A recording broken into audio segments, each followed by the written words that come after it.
mulai ya. Oke, jadi bab yang ketiga ini sistem informasi geografi. Kalau sebelumnya kita sudah belajar tentang peta, tentang penginderaan jauh. Nah, sistem informasi geografi ini masih ada kaitannya dengan dua materi yang sebelumnya.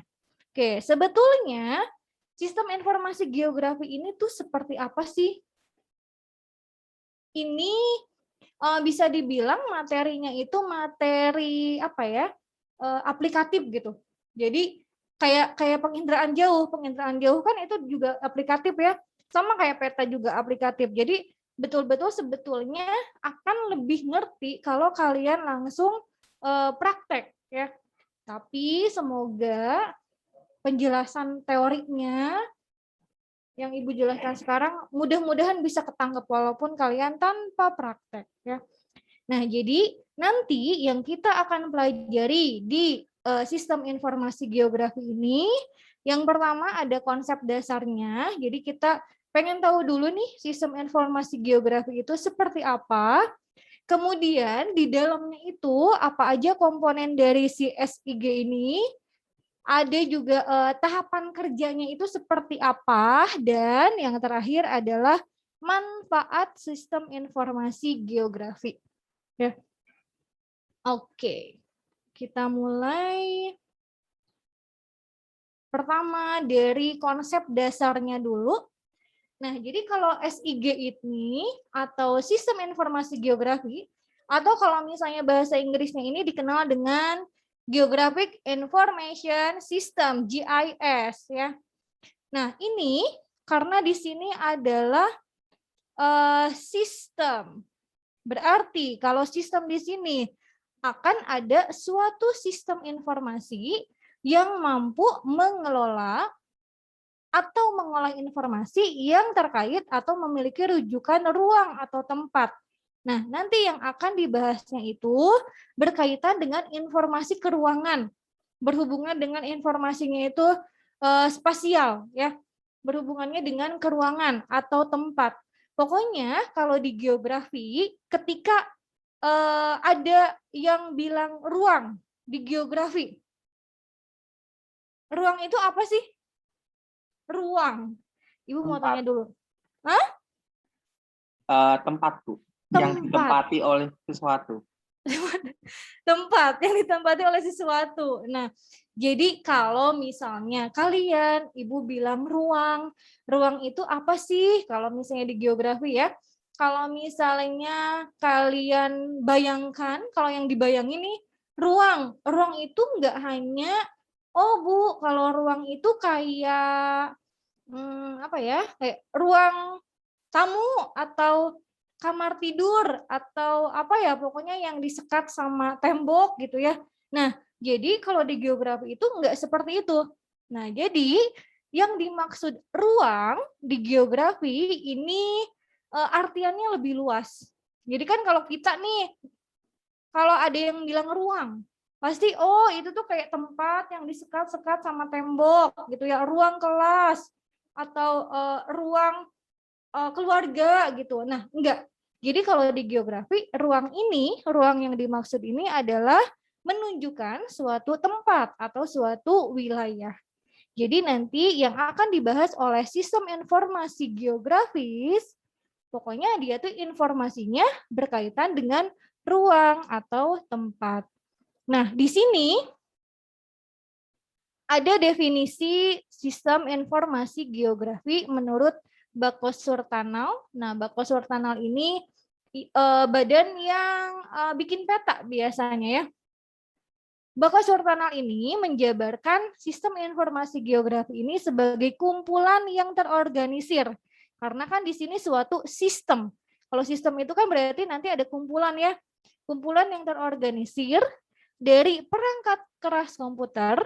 Jadi ada hardware-nya, kemudian ada perangkat lunaknya, ini software-nya, kemudian selain itu ada juga data geografinya yang mau kita olah. Dan di sini ada personal. Nah, personal ini berarti nanti dia orang yang mengolahnya, ya, yang didesain untuk memperoleh, menyimpan, memperbaiki, memanipulasi, menganalisis, dan menampilkan semua bentuk informasi yang bereferensi geografi. Coba, kalau dari sini, kalau dari definisi SIG ini, ada yang bingung? Ini tuh ngomongin apa gitu ya. Nah, jadi intinya gini, kalau misalnya sistem informasi geografi itu pokoknya dia suatu sistem, pokoknya ya suatu kumpulan, di situ ada hardware-nya itu komputer, dan seperangkat yang lainnya kayak keyboard lah, CPU dan lain-lain. Kemudian ada software. Kenapa butuh software? Karena si software ini yang nantinya akan mengolah si datanya, ya data geografi yang mau kita olah.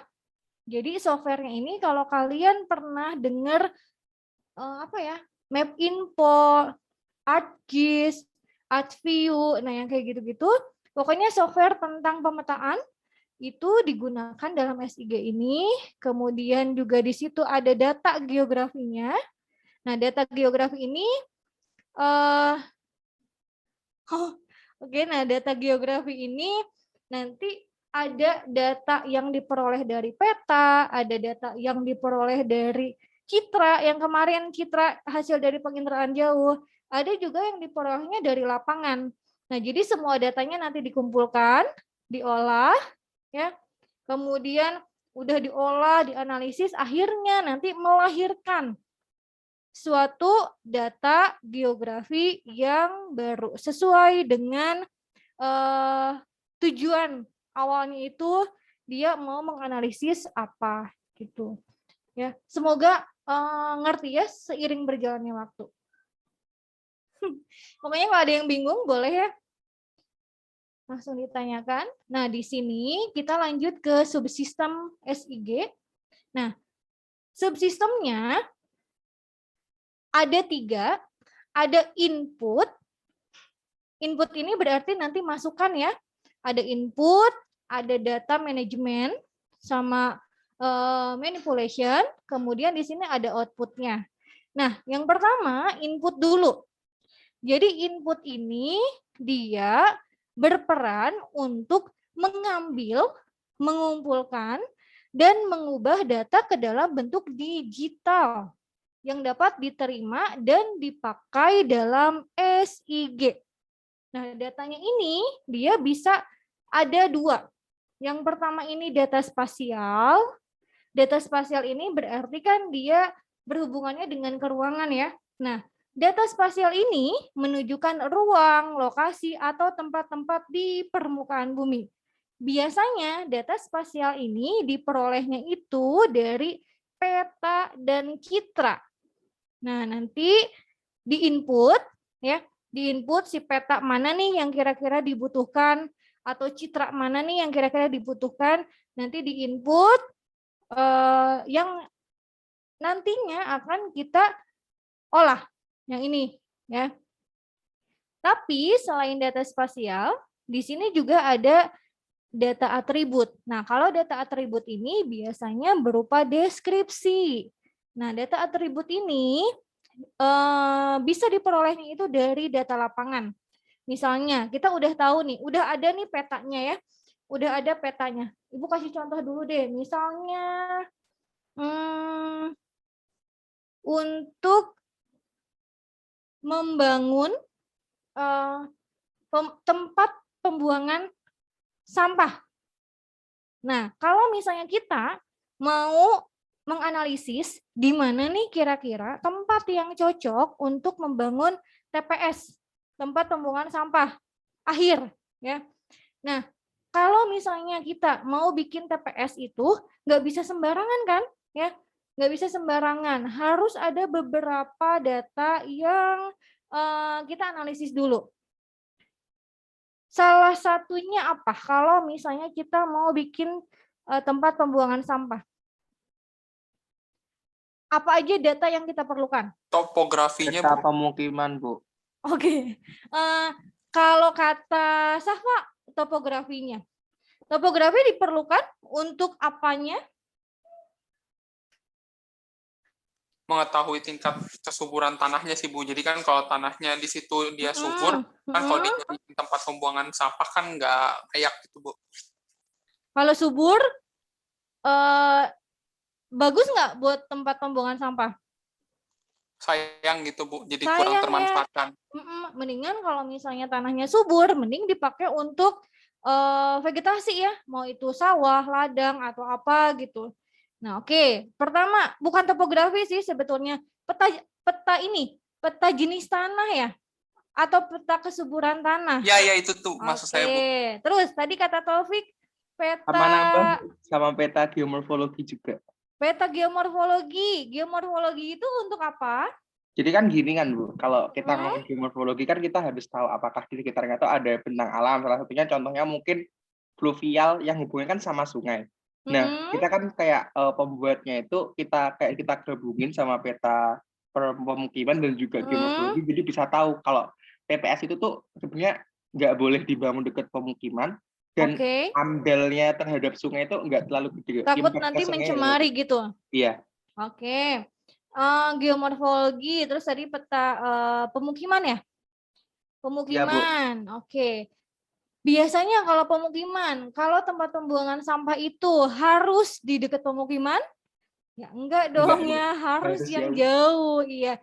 Jadi nanti dilihat wilayahnya. Kalau misalnya ternyata wilayahnya itu adalah wilayah pemukiman padat penduduk ya, yang rumahnya tuh banyak gitu di situ.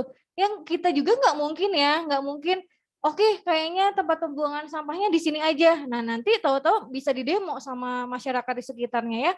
Karena kan tempat pembuangan sampah tuh polusinya lumayan ini ya, agak ganggu gitu. Nah, makanya harus agak jauh. Harus agak jauh dari pemukiman ya. Menyengat hidung, Bu. Polusi udara gitu ya.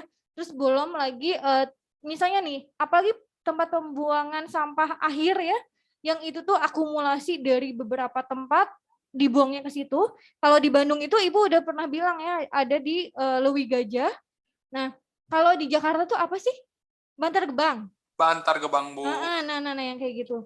Nah, kebayang dong itu tiap hari lewat si truk-truk sampah itu, kan nggak cuma apa ya, misalkan kalian pernah nggak pas lagi di jalan terus papasan sama truk sampah, kita papasan doang tuh udah aduh nggak kurang nyaman gitu ya, apalagi saya baru ke TPA Bu. Oh iya, ngapain? Ya jalan-jalan terus gunung kan, pas kelewatan lewat gitu. Jadi udah ada TPA, jadi ya iya, jadi emang nggak apa ya, kurang nyaman gitu ya.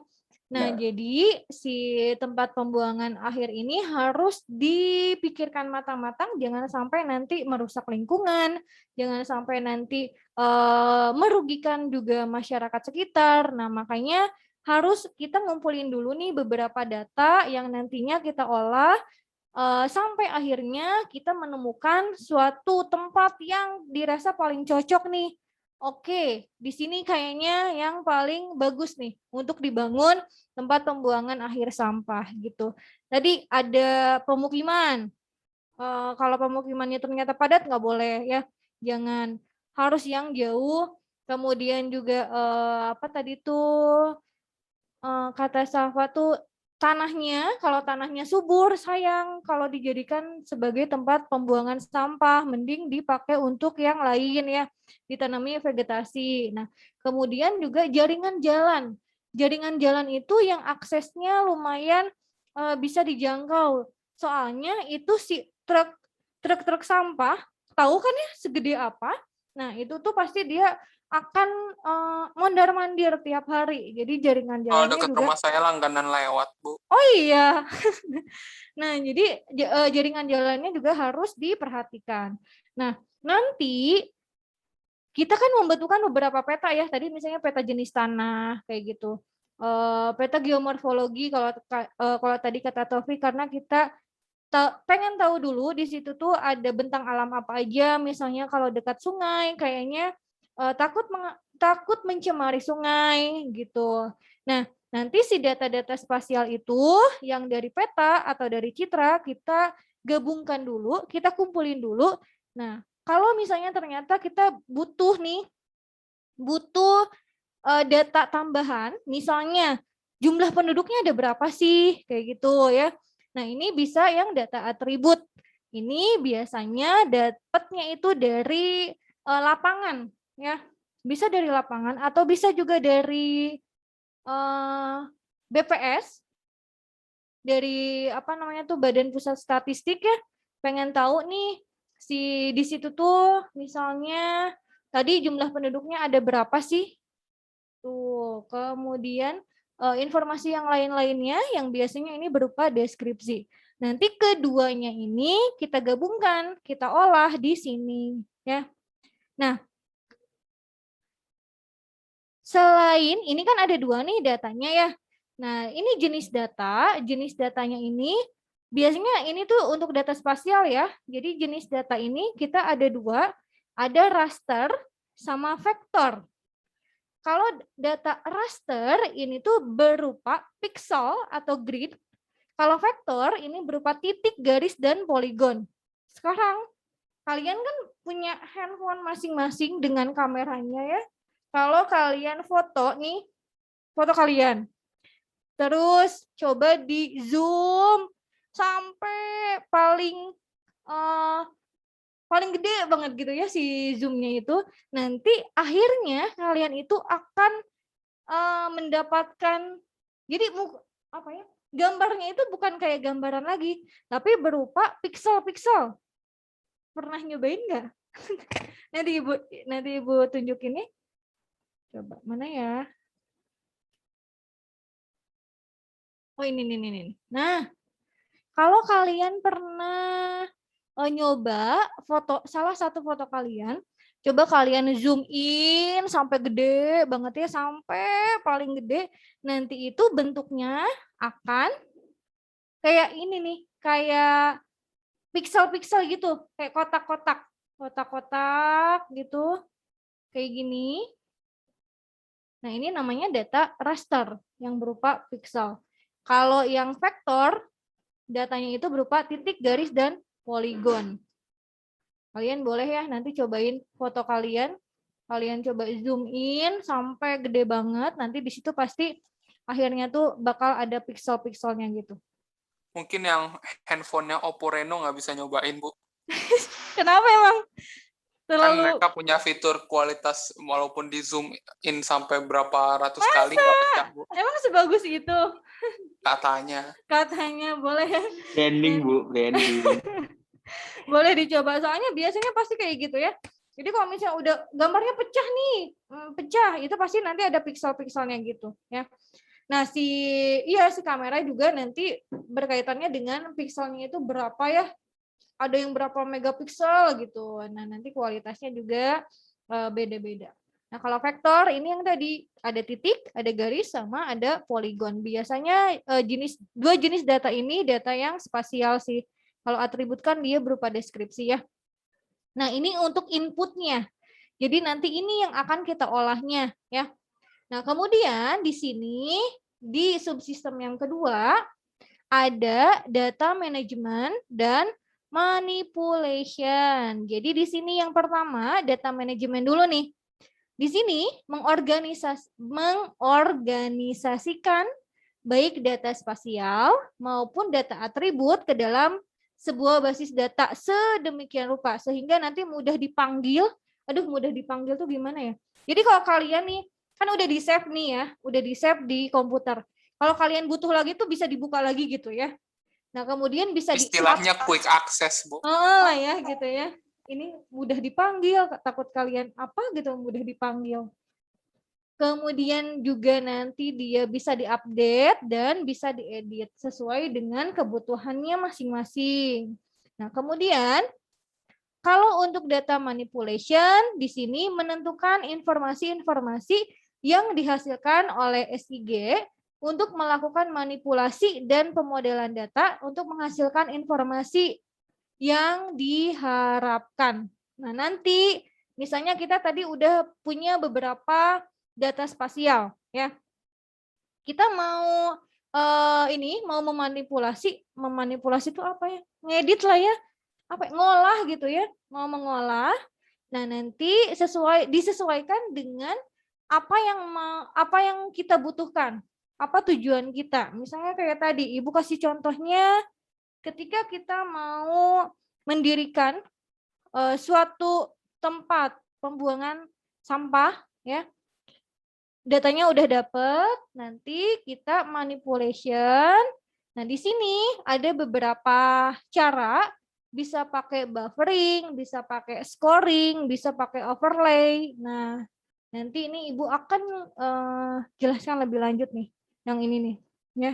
Pokoknya nanti kayak diolah, ini tuh ya, diolah lagi sesuai dengan tujuan kita sampai akhirnya menghasilkan informasi yang diharapkan. Nah, setelah diolah si data-data yang tadi, terakhir di sini ada output. Nah, kalau output ini tahap akhirnya.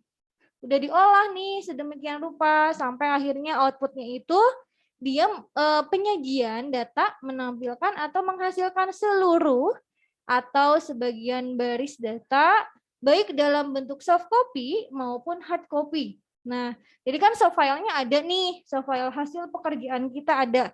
Karena tadi kan biasanya kalau SIG ini kita sistemnya itu pakai komputer ya, pakai software. Tapi sebetulnya ada juga yang dia tuh manual. Manual juga bisa sih. Tapi apalagi zaman sekarang ya kayaknya lebih gampang pakai yang komputer gitu.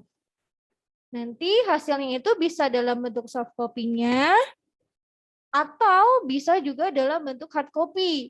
Nah, hard copy-nya ini hasilnya itu bisa berupa tabel, bisa berupa grafik, bisa berupa peta, tapi yang pasti ini tuh peta yang baru.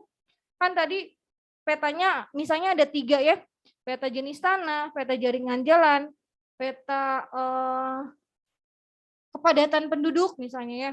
Nah, nanti kita gabungkan, misalnya kita pakai analisisnya overlay. Overlay itu tumpang susun.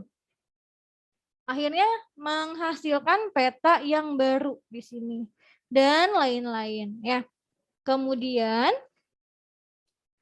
dari data output ini pengguna dapat memperoleh informasi yang akan membantu dalam pengambilan keputusan dan perencanaan pembangunan. Nah, nanti misalnya tadi ada beberapa daerah yang menjadi pertimbangan nih, daerah A, B, C, udah deh 3 ya. Misalnya wilayah A, B, sama C. Ini kandidat tempat yang mau dijadikan sebagai tempat pembuangan akhir ya. Nah, tapi kita masih belum tahu nih, kita masih harus menganalisis dulu wilayah mana yang paling cocok. Nah, dari 3 peta yang tadi setelah dianalisis misalnya, oh kalau dari gimana ya? Ibu coba gambar ya. Ibu coba stop dulu yang ini. Ibu coba contohkan. Semoga kalian kebayang.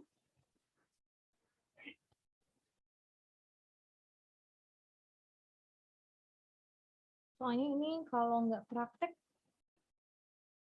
kayaknya nggak kebayang gitu ya. Coba. Oke, misalnya ya, kita mau bikin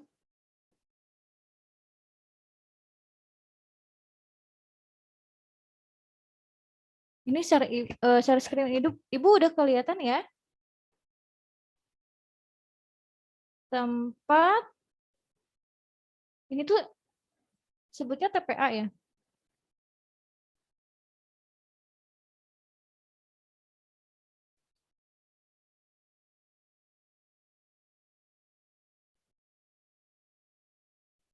Nah, gini misalnya ya.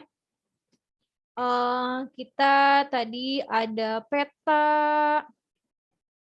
ada 3 peta ya untuk inputnya.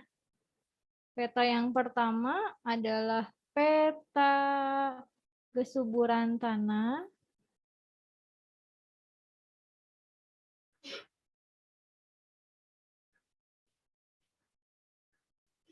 Kemudian yang kedua ada peta kepadatan penduduk.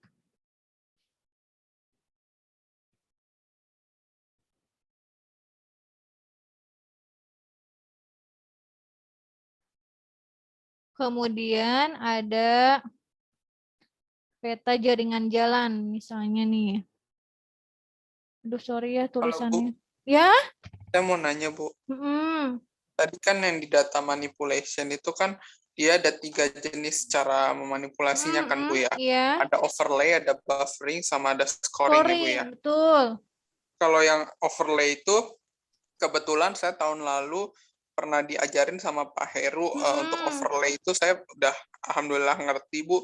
Cuma untuk yang buffering sama scoring itu gimana ya Bu? Saya belum pernah dijelasin. Oke, nanti Ibu akan jelasin, ada di belakang. Ada di belakang ini. Ibu udah siapin ininya. Ada buffering, ada scoring, ada overlay. Ibu juga udah ada contoh ininya. Ada contoh gambarnya. Ini ada di belakang sih sebenarnya. Coba ya, Ibu ini dulu ya.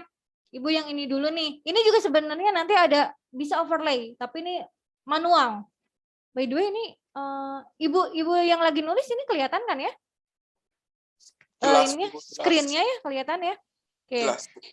Sip, sambil nunggu nanti materinya ada di belakang si penjelasan itu. Di sini juga nih, di sini ada overlay-nya juga, walaupun ini secara manual ya.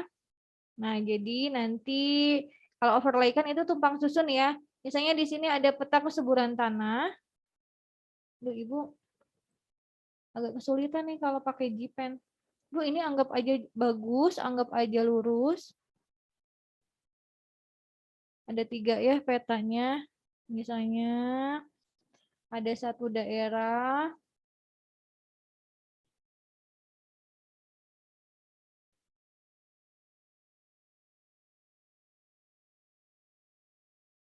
Ini wilayah A. Aduh, kurang gede ya.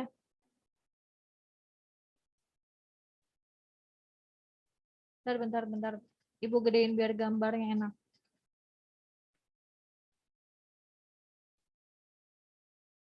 Misalnya ya, ada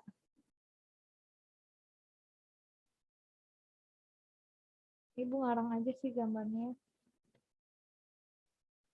Ini harus sama lagi gimana? Kebetulan bisa mirip Bu sama Pulau Jawa. Bentar, yang Ibu bingung ini harus sama lagi gambarnya. Aduh, pokoknya ini anggap aja mirip ya. Peta pertama sama peta kedua anggap Gak aja usah ya. dianggap juga mirip Bu. Ini juga mirip Bu. Anggap aja, aduh yang ininya kekecilan lagi. Oke, nggak apa-apa. Nah, jadi misalnya kita mau bikin tempat pembuangan akhir sampah. Di sini ada, aduh ini harusnya peta kita kotakin ya, udah nggak apa-apa ya. Nah, kandidatnya itu ada 3 wilayah ya, misalnya ini deh. Ini wilayah A, ini wilayah B, ini wilayah C. Nah, kita masih belum tahu nih yang paling cocok itu yang mana ya kira-kira. Nah, dari 3 peta ini kita bisa analisis. Ini A, ini B, ini C. Yang pertama, oh ini peta ini dulu ya. Ini termasuk juga peta administrasi. Karena Ibu bisa membagi ini wilayah A, B, C, pasti ini dari batas administrasinya ya. Nah, yang pertama kesuburan tanah. Kesuburan tanah ternyata tanah yang A ini misalnya ini subur. Ini tidak subur, ini tidak subur ya. Oke, yang pertama nanti kita pakai scoring juga nih. Nah, yang kedua ini kepadatan penduduk. Misalnya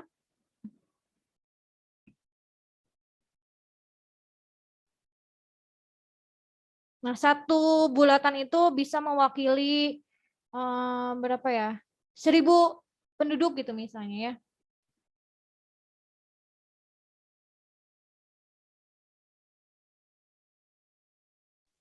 Berarti geografi juga pakai piktogram ya Bu ya? Apa tuh? Kalau di matematika kan kalau kita belajar statistik, perlambangan itu bisa melambangkan nilai statistiknya. Oh Bu. iya. Jadi Bu bilang, ini simbol kuantitatif berarti nantinya. Kalau ini simbol kualitatif, dia hanya membedakan jenis subur sama tidak subur. Kalau ini kuantitatif, jadi nanti satu bulatan ini misalnya dia mewakili berapa jiwa gitu. Kalau di peta dulu ingat ya, simbol kuantitatif sama simbol kualitatif. Nah, jaringan jalannya. Oke, karena jaringan jalan, Ibu pakai warna merah. Kayak ini orange.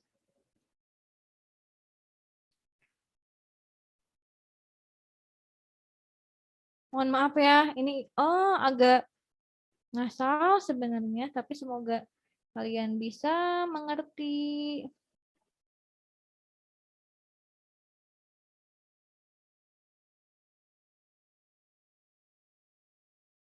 Aduh, ini kecil banget lagi.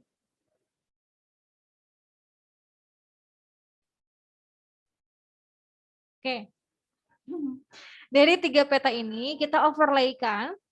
Jadi kalau overlay itu ditumpang susun dari 3 peta. Ditumpang susun akhirnya menjadi peta yang baru, ya. Jadi peta yang baru gabungan dari 3 peta yang ini. Kita tumpang susunkan.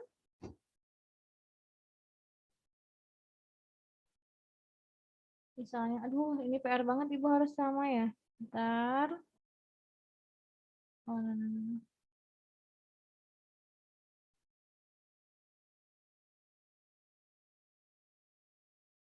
Ini hasil overlay-nya ya. Ini hasil overlay-nya. Nah, jadi kita gabungkan. Ini batas administrasinya. A, B, C. Nah, pertama dari kesuburan tanah, Ibu pakai warna hijau deh. Yang ini ternyata subur, yang ini tidak subur, yang ini tidak subur. Nah, kemudian untuk kepadatan penduduknya ini cukup padat. Ini kayaknya yang paling padat ya, yang B ini ya. Ya sebetulnya kalau dari tanah udah ini ya, udah oke gitu, udah memenuhi syarat, tanahnya itu nggak subur. Tapi ternyata kalau dari kepadatan penduduknya, wilayahnya cukup padat. Jadi kayaknya poin minus nih di kepadatan penduduknya. Ini ada berapa sih? 1, 3, 4, 5, 6, 7, 8, 9. 9 ya. Oke. Yang ini lebih jarang penduduknya ternyata. Nah, kemudian jaringan jalannya. Ya Allah, ini mohon maaf ya kalau jaringan jalannya nggak mirip. Nah, agak susah Ibu untuk nyamainnya. Pokoknya kurang lebih seperti ini deh. Duh, ini berapa?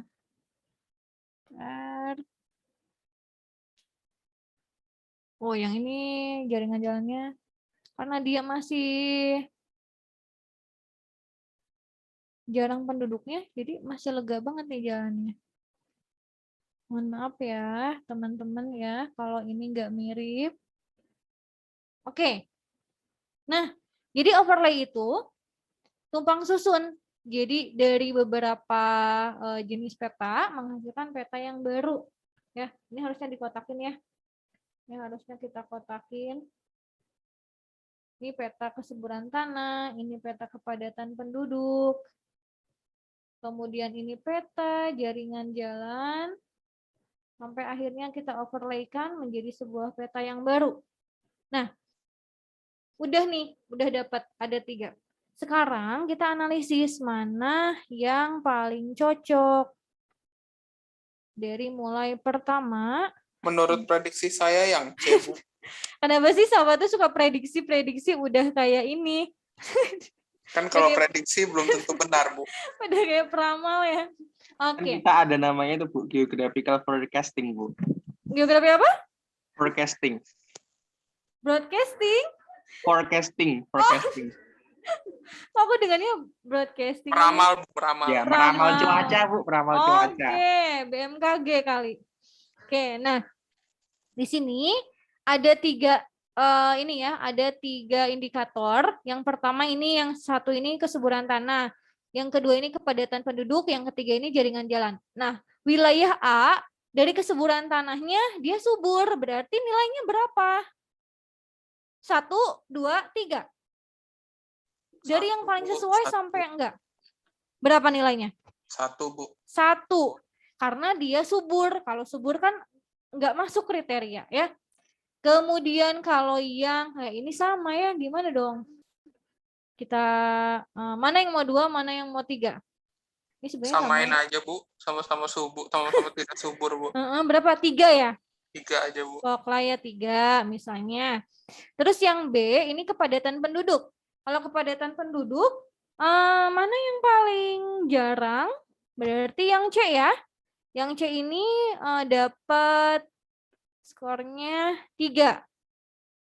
Yang B karena dia yang paling padat, jadi kita 1, skornya 1. Yang ini 2. Ini yang dimaksud dengan scoring ya, Bu ya. Ternyata saya juga pernah dipelajari. Sama Pak Heru kayaknya udah pernah ya, Safa ya? Scoringnya udah ternyata.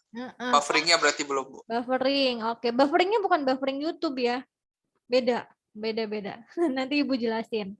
Oke, kemudian terakhir untuk jaringan jalan ini, aduh kalian bisa ngerti nggak? Ini kelihatan nggak ya? Ini kayaknya yang paling banyak jaringan jalannya yang C nggak sih? C ya? Ya, Bu. Oke, ini aduh nyaru ya. Ini mana ya? Mana sih yang lebih banyak? Yang B. Yang B ya? Kalau jaringan jalan yang C, Bu, lebih padat. A sama B, yang B nggak sih? Kalau A sama B sepertinya yang A lebih padat, Bu. Masa? Kan wilayahnya B lebih luas tapi Ya jaringan udahlah. Kita jalannya ini berapa? Ini 2 ya. Ini 1 misalnya. Nah, hasilnya berapa ini? Hasilnya. C menang mutlak, Bu. C menang mutlak. C menang mutlak. Udah mah dari tanahnya nggak subur, kemudian penduduknya juga dia yang paling sedikit, jaringan jalannya juga paling banyak ya dia. Ini 9 poinnya. Ini 5. Ini juga 5. Nah, jadi kalau misalnya udah dianalisis seperti ini, kayaknya yang paling sesuai untuk tempat pembuangan akhir sampah itu adalah wilayah C. Karena dilihat dari 3 indikator ini, wilayah C ini yang paling memenuhi standar gitu ya. Gitu. Ini secara manualnya ya, ini secara sederhananya seperti ini. Tapi kalau misalnya yang pakai software, nanti ada softwarenya sendiri, kalian input peta digitalnya, kemudian di overlaykan gini, nanti bisa ditumpang susun. Jadi satu layer itu hanya satu jenis ya. Satu layer satu jenis gitu. Nanti akhirnya ditumpang susunkan sampai menghasilkan peta yang baru gitu ya. Ini kurang lebih seperti ini contoh sederhananya si sistem informasi geografi itu. Oke, semoga kalian bisa kebayang ya. Semoga bisa kebayang. Kita lanjut. Nah, oke. Nah, kurang lebih gambarannya seperti ini. Jadi nanti di sini ada data input, ini bisa dari tabel. Kalau tabel ini misalnya kayak data atribut ya, jumlah penduduk atau apa gitu ya, berupa tabel. Bisa juga berupa laporan, bisa juga yang dari lapangan kalau dia udah survei dulu ke lapangan. Nah, ini peta digital yang lain gitu ya yang mendukung. Ada peta. Nah, petanya ini peta tematik karena tadi ya, kenapa peta tematik? Karena dia hanya memuat satu jenis informasi ya, satu tema tertentu. Misalnya tadi peta yang pertama adalah peta kesuburan tanah. Ya udah, cuma satu kesuburan tanah aja gitu. Nanti dari beberapa peta tematik itu digabungkan menjadi peta gabungan ya, sesuai dengan tujuan kita. Bisa juga di sini peta topografi ya, atau dari citra satelit atau dari foto udara dan data-data yang lainnya yang mendukung kebutuhan kita. Ini untuk input datanya. Nah, kemudian di sini untuk manajemen dan manipulation-nya, ini ada database-nya, ada retrieval, ada processing. Pokoknya ini diproses. Kalau manual ya seperti tadi kurang lebih. Kalau pakai komputer nanti ada software-nya sampai akhirnya output. Nah, ini output-nya bisa berupa peta. Petanya ini peta yang baru. Ada tabel, misalnya kita jabarkan lagi ya. Ada tabel dan laporan. Oke, berarti nanti ini kesimpulannya itu seperti apa? Misalnya kayak yang tadi, untuk tempat pembuangan akhir sampah, bla bla bla, pokoknya kayak gitu ya. Ini juga bisa informasi digital. Kalau pakai komputer ini bisa soft copy-nya ya. Kalau manual berarti hard copy-nya hasilnya itu, gitu. Kurang lebih seperti ini si subsistem dari informasi sistem informasi geografi. Nah, ini tadi udah ya. Jadi kalau misalnya di SIG ini ada data raster sama data vektor. Kalau data raster ini dia dihasilkannya ini dari sistem penginderaan jauh. Bisa juga sebetulnya dari peta ya. Nah, data raster ini struktur selnya ini grid yang merepresentasikan objek. Jadi kalau kalian pokoknya cobain ya. Kalian punya foto terus di zoom sampai benar-benar yang sampai akhir banget. Pasti akan ada pixel-pixel berupa kotak-kotak gitu. Nah, itu berarti data raster. Kemudian di sini resolusi pada data raster tergantung pada ukuran pixelnya. HP aja tuh beda-beda ya. HP aja beda-beda ininya pixelnya. Nah, nanti si pixelnya itu mempengaruhi kualitas dari si fotonya. Kualitas nanti dari si ini data ini. Ini yang data raster. Kalau vektor ini, jadi kurang lebih, pokoknya dia itu titik garis poligon ya. Ini data yang diperoleh dalam bentuk koordinat titik yang menampilkan, menempatkan, dan menyimpan data spasial dengan menggunakan titik garis poligon. Nah, kalau titik ini dia digunakan sebagai lokasi sebuah tempat atau posisi tertentu dalam peta. Kalau garis biasanya menunjukkan rute suatu perjalanan atau menggambarkan batas suatu wilayah.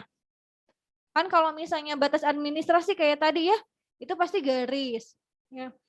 Kemudian atau bisa juga poligon. Kalau poligon ini dia suatu areal, ya, suatu areal yang kemudian dapat analisis luasan pada areal-areal tersebut. Kurang lebih seperti ini. Ini vektor. Nah, kalau poin di vektor ini kayak gini, titik di vektor ini kayak gini, kalau titik di raster ini seperti ini. Garis di vektor ya kayak gini. Misalnya ini jaringan jalan atau sungai atau batas administrasi ya kalau di peta itu yang berupa garis tuh itu. Nah, kalau yang di raster nanti dia seperti ini. Tetap di sininya tuh ada grid-gridnya ya. Nah, areal atau poligon ini seperti ini, misalnya kayak danau gitu ya. Sini. Nah, kalau di raster itu seperti ini arealnya. Nah, ini juga sama. Ini titik di vektor, ini titik di raster, ini garis di vektor, ini di raster. Pokoknya kalau raster itu dia ada grid-gridnya gitu. Ya, berupa pixel-pixel. Nah, sebetulnya ini tadi ya kurang lebih Ibu juga sudah menjelaskan untuk sumber data sistem informasi geografi. Kurang lebih ada 3 jenis data, ada data peta, ada data penginderaan jauh, yang ini merupakan data spasial yang berupa keruangan ya, soalnya dia kan menunjukkan suatu ruang atau suatu wilayah. Kalau data peta sama PJ ini ya.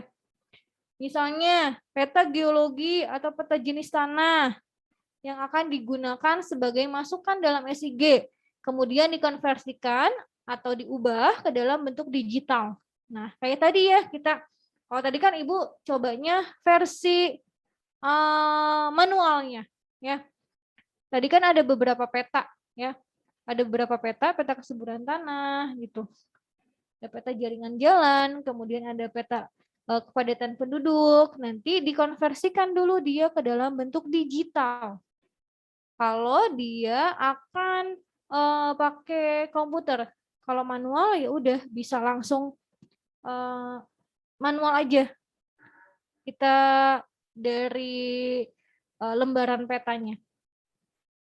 Kemudian kalau untuk data penginderaan jauh, berarti kita dapatnya itu dari citra atau dari foto udara ya. Yang kemarin kita udah bahas. Jadi nanti citra-citra itu kita kumpulkan sesuai dengan kebutuhannya, nanti dianalisis. Nah, terakhir ada data lapangan. Kalau data lapangan ini data yang diperoleh secara langsung melalui hasil pengamatan di lapangan, karena data ini tidak terekam dengan alat penginderaan jauh. Misalnya batas administrasi. Nah, kita kan nggak tahu ya. Kalau dari peta itu mungkin nggak tahu nih wilayah Bandung, misalnya Bandung Raya nih ya. Bandung Raya itu kan ada Kota Bandung, ada Kabupaten Bandung, ada Kota Cimahi, ada Kabupaten Bandung Barat. Nah, kalau misalnya dari peta, dari citra deh ya. Dari citra itu kita nggak bisa ngelihat, oh kayaknya wilayah ini tuh udah masuk Cimahi deh. Oh wilayah ini tuh udah masuk Kabupaten Bandung deh gitu. Itu agak sulit ya. Nah makanya bisa kita lakukan survei lapangan, mana aja sih batas administrasinya gitu ya. Kemudian kepadatan penduduk juga. Kayaknya kalau mungkin dari pemukiman bisa lumayan terlihat, tapi kan nggak valid juga ya. Misalnya wilayahnya itu pemukimannya padat gitu, berarti nanti di situ jumlah penduduknya banyak, bisa juga. Tapi kayak belum pasti aja gitu jumlah si penduduknya itu berapa. Tapi kalau misalnya pemukiman penduduk, jumlah penduduknya sedikit, itu menyeramkan sepertinya, Bu. Misalnya satu rumah teh satu orang gitu, Safa. Jadi Takutnya ntar ada juga rumah yang kosong, ntar ada penunggunya gitu, Bu. Bisa jadi. Nah makanya untuk make sure itu ya, jadi kita nggak bisa ngelihat dari jumlah rumahnya gitu ya, jumlah dari pemukimannya. Harus make sure dulu nih sebetulnya jumlah penduduknya tuh ada berapa sih. Nah ini bisa dilihat dari data lapangan. Atau kalian bisa ke BPS, Badan Pusat Statistik. Di situ ada namanya itu apa ya kalau profil suatu wilayah itu. Pokoknya nanti ada profilnya di situ. Luas wilayahnya berapa, jumlah penduduknya ada berapa gitu ya. Semuanya ada. Terus curah hujan. Gimana kalian bisa ngelihat curah hujan dari citra? Kan agak susah ya. Oh, di sini tuh kayaknya bagus nih buat dijadikan sebagai perkebunan karena curah hujannya tinggi. Nah, kalau dari citra, kalian kelihatan nggak curah hujan? Mana yang curah hujannya tinggi, mana yang curah hujannya rendah gitu. Agak sulit ya.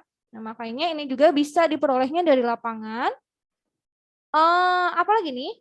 pH tanah, apalagi pH gitu ya. Kalau jenis tanah juga ini agak sulit sih kalau dari citra ya. Kalau dari citra agak sulit. Ya orang ketutup sama vegetasi, ketutup sama pemukiman, jadi kita nggak tahu ini tuh jenis tanahnya apa kalau dari citra ya. Nah makanya kita butuh data lapangan, apalagi pH. pH-nya ini asam atau basa gitu.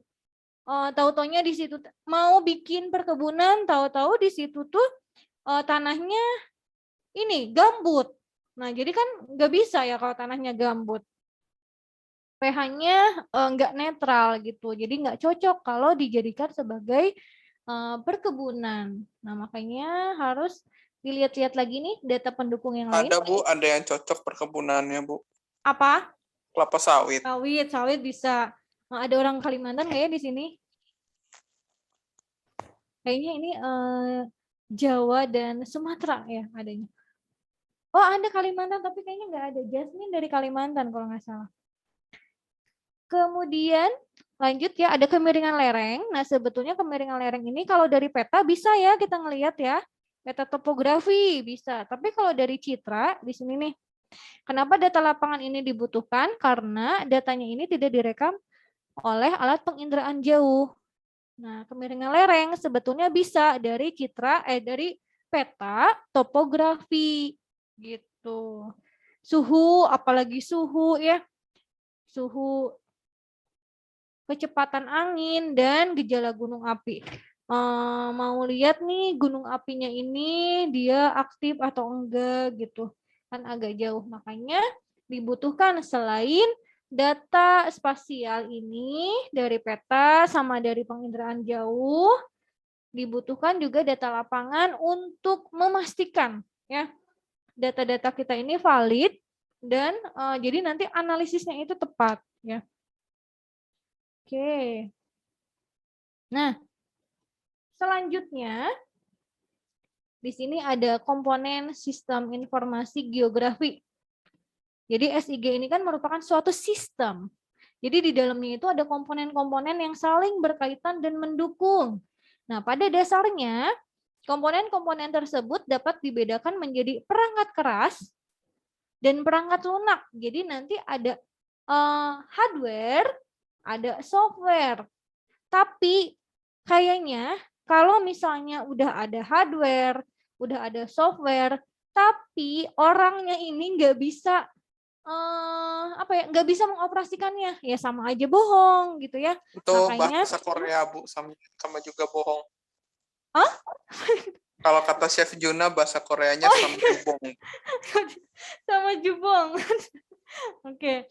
Ya, Ibu bisa bahasa Korea dikit-dikit. Ya, kata Chef Juna itu bahasa Korea gitu, siapa ya? Oke, nah jadi di sini selain ada perangkat keras, perangkat lunak, tapi peran manusia ini sebagai pengolahnya itu sangat penting. Kebayang ya, misalnya komputernya udah memadai, udah oke lah ya, udah canggih, softwarenya udah ada, tapi orangnya ini nggak bisa mengoperasikan, ya nggak bisa jalan. Nah jadi orang di sini atau disebutnya itu brainware ini juga sangat penting dalam si sistem informasi geografi ini. Nah jadi nih ya kombinasi antara hardware, software, dan brainware ini harus saling mendukung gitu. Komputernya, misalnya nih orangnya udah oke, komputernya udah jago, softwarenya nggak ada gitu ya. Nah ini juga nggak bisa. Pokoknya tiga-tiganya ini harus bisa berkolaborasi dengan baik. Nah nanti di sini ada metode yang digunakannya itu seperti apa sama data juga. Ya, datanya yang tadi kita udah bahas. Pokoknya hardware kalian tahu kan ya? Nah, ini. Jadi kalau hardware, pokoknya ya hardware perangkat keras dalam komputer. Aduh, banyak banget ya ini. Ini meliputi yang pertama ada CPU. CPU kalian, Ibu yakin kalian pasti udah tahu ya CPU. Ini bagian dari sistem komputer yang bertindak sebagai tempat untuk memproses.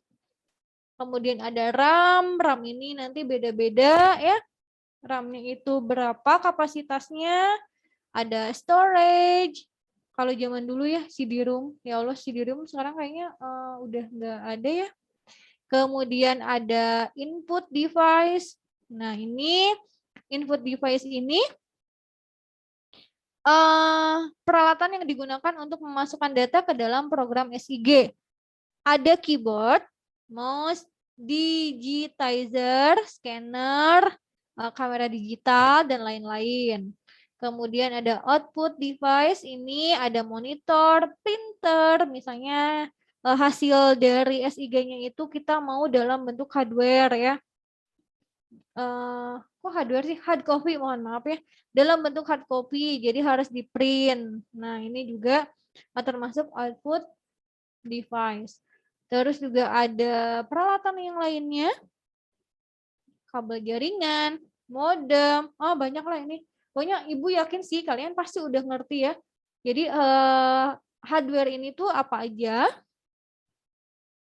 Pokoknya seperangkat komputer.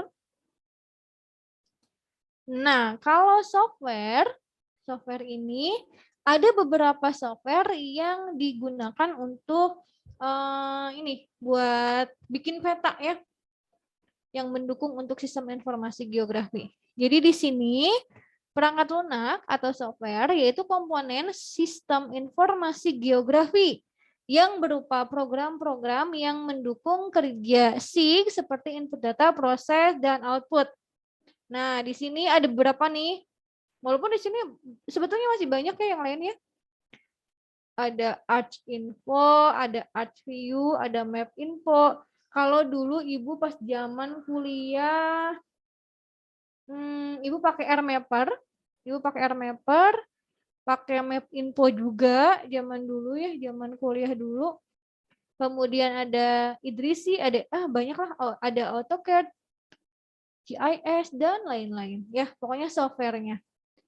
Ini software memang harus punya harus belajar dulu sih, harus punya keterampilan khusus. Itu software gratisan atau beli, Bu? Dulu tuh ada yang gratisan sih. Ini kalau kata Taufik nih, kalau kata Taufik ada yang gratisan. QGIS katanya yang gratisan. Kalau dulu gratisan install atau Ibu tuh dapat dari jurusan ya, lupa. Tapi ada kok, ada yang gratisannya. Jadi ini tuh untuk bikin peta, tapi bikin petanya itu kan kalau manual tuh ya kita jiplak ya, jiplak dari peta yang ada gitu. Kalau manual. Nah, kalau misalnya bikin peta digital dengan si software ini sebetulnya kita juga menjiplak, tapi menjiplaknya itu ya pakai komputer gitu. Ya kita digit dulu. Aduh, ini lumayan lumayan apa ya? Menguji kesabaran ya. Nah, terus yang paling penting, yang terakhir, ini ada brainware. Jadi kalau brainware ini kemampuan manusia dalam mengelola dan memanfaatkan SIG ini secara efektif dan efisien. Ya. Oke, itu komponen SIG, jadi kurang lebih ada 3. Ada hardware, ada software, ada brainware. Oh, ini lumayan banyak. Oke, teman-teman, ada yang mau ditanyakan dulu sampai sini? Bu, biasanya kalau dalam SIG itu ada human error nggak sih, Bu? Ada, Safa. Tingkat ketelitiannya biasanya diukur gimana, Bu? Ya Allah, ini kalau Ibu boleh curhat sedikit ya. Jadi yang paling susah itu adalah tahap digitasi sih. Jadi kita tuh ngedigit. Gimana ya? Safa bayangin kalau kita bikin peta, kalau bikin peta manual, kan kita pasti ngejiplak dari peta yang udah ada, ya. Kita ngejiplak pakai tangan aja, pakai pulpen gitu ya. Itu pasti ada ada ininya, ada distorsinya gitu. Apalagi ini ngedigitnya itu pakai komputer. Jadi, aduh, kalau di sini sayangnya nggak ada ini, di sini nggak ada softwarenya nih. Kalau ada softwarenya mau Ibu cobain. Jadi misalnya nih yang kayak tadi ya, itu tuh ada peta nih, ada peta. Misalnya ini nih peta ini nih, misalnya peta ini. Nah, ini peta dasarnya. Udah nih Ibu input nih. Nah, mau bikin peta yang baru kan? Nah, ini tuh harus didigit dulu. Jadi biasanya dulu Ibu pakai mouse Ibu digit gitu ya. Buat buat bikin gambarnya itu pasti didigit. Nah, di digitnya ini tuh nggak boleh salah. Kalau salah itu dia harus ngulang lagi dari awal. Gitu. Pokoknya si brainware ini memang cukup penting sih. Jadi betul-betul yang diuji kemampuannya, diuji kesabarannya, human error-nya juga ada. Tapi ya harus benar-benar teliti. Jadi si error-nya itu bisa diminimalisir. Nanti kalau misalnya ada yang nggak sesuai, itu nggak bisa lanjut gitulah. Pokoknya ya. Boleh kalian kalau penasaran install nih beberapa ini software yang ini, terus kalian misalnya input peta apa ya? Ada kok peta digital. Kalau Ibu dulu peta digitalnya itu dari Bako Surtanal, Nah, nanti kan satu lembar peta itu kita nggak apa ya? Nggak pakai semuanya. Yang mau kita daerah yang mau kita analisis aja. Nah, jadi kita harus deliniasi apa ya? Harus dibatasin gitu yang mau kita pakai tuh yang wilayah mana aja. Nah, yang ngedigitnya itu tuh yang lumayan ya harus teliti banget gitu. Boleh nanti dicoba. Kemarin itu siapa yang mau ke geografi ya? Taufik ya? Taufik bukan sih yang dulu mau ke Kenapa, geografi? Bu? Mau ke geografi bukan sih? Apa? Sempat mau ke geografi bukan Taufik tuh? Kalau nggak salah kemarin pas Ibu nanya, Taufik tuh mau ke geografi kuliahnya. Oh, urban plan, Bu, ya. Nah, pokoknya nanti pasti berkaitan juga sama yang kayak gini-gini. Gitu. Oke. Kita sampai pukul 4.45 ya. Karena mulai minggu ini kita masuknya lebih awal, 4.30. Jadi waktunya sudah habis, sudah lewat 2 menit. Ada yang mau ditanyakan dulu sebelum Ibu tutup? Udah bel tuh kalau di sini. Lanjut minggu depan aja, Bu. Lanjut minggu depan. Oke.